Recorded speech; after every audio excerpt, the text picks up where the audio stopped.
মেলটা এসেছিল যে এখানে সায়ানাইড বা আপনার আইডিএক্স এর ব্লাস্ট হতে পারে। আসানসোলের সেই দিন যখন পাসপোর্ট অফিসেও রক্ষে নেই হুমকি ঘুরে বেড়ায়, আদালতে বোমার হুমকি, তারপর পাসপোর্ট দপ্তরে একই সুর। আসানসোল শহর জানে না আগামী লক্ষ্য কোথায়। একদিন বিচারের মন্দির, পরের দিন সরকারি দপ্তর। এই কি নতুন খেলা? ঘটনাটি শুনে আপনার গায়ের লোম খাড়া হয়ে যেতে পারে। আসানসোল পোস্ট অফিসের পাসপোর্ট বিভাগ, সাধারণ মানুষের লাইন। কেউ বিদেশে যাবেন ছেলের কাছে, কেউ হজে যাবেন, কেউ বা নতুন পাসপোর্টের আশায়। হঠাৎই হুমকি মেল। বিশেষ সূত্রে জানা গেল লেখা আছে আরডিএক্স থেকে উড়িয়ে দেওয়া হবে। আরডিএক্স সেই বিস্ফোরক যা সেনাবাহিনীর কাছে ভয়ঙ্কর, আর এখন সেই হুমকি এক পাসপোর্ট অফিসে। এতটাই নৃশংস যে ভাবলে মাথা কাজ করবে না। যে মানুষটা ছেলের কাছে যাওয়ার স্বপ্ন নিয়ে এসেছে, সেই একই লাইনে দাঁড়িয়ে আছে মৃত্যুর হুমকি। আসানসোল দক্ষিণ থানার পুলিশ ছুটে এলো। বম্ব স্কোয়াডকে খবর দেওয়া হলো। ডগ স্কোয়াড সেই পোশাক পরা কুকুরগুলো আবার ঘোট ঘোট করবে মানুষের ডকুমেন্টের গন্ধ নয়, বিস্ফোরণের গন্ধ খুঁজতে। কে এই পাঠানোরা? আদালত এবার পাসপোর্ট অফিস প্যাটার্ন কি, নাকি এটাই উদ্দেশ্য? যেখানে নিরাপত্তার কথা মনে হয় না, সেখানেই ত্রাস তৈরি করা। যে মহিলাটি পাসপোর্টের জন্য এসেছিল, তিনি কি আবার আসবেন, নাকি ভয়ে বাড়ি ফিরে ভাববেন ছেলের কাছে যাওয়াটা কি এত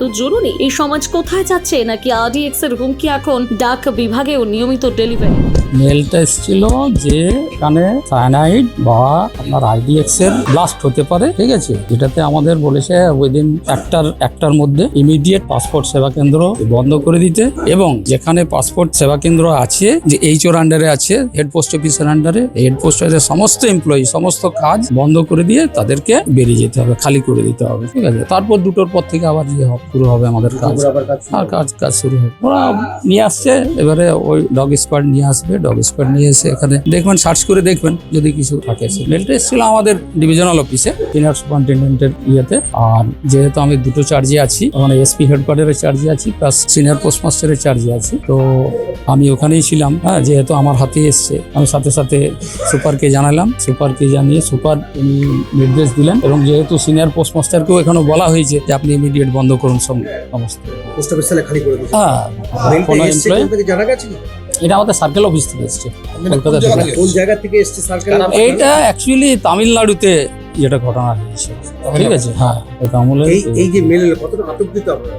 আতঙ্ক খুবই, ঠিক আছে। এত স্টাফ এখানে কাজ করেন, ঠিক আছে, এত কাস্টমার আছেন। যেমন পাসপোর্ট তো পুরো প্রচন্ড ভিড় ছিল, ঠিক আছে। পাসপোর্টের পুরো সমস্ত কাজই হ্যাম্পার হচ্ছে। এখানে সামনে আধার চলে, আধার সেন্টার পুরোপুরি বন্ধ করতে হলো, কারণ সামনে তো একদম কত এটা 50 মিটারও হয় না, ঠিক আছে। এই কারণে চন্দন কর্মকার।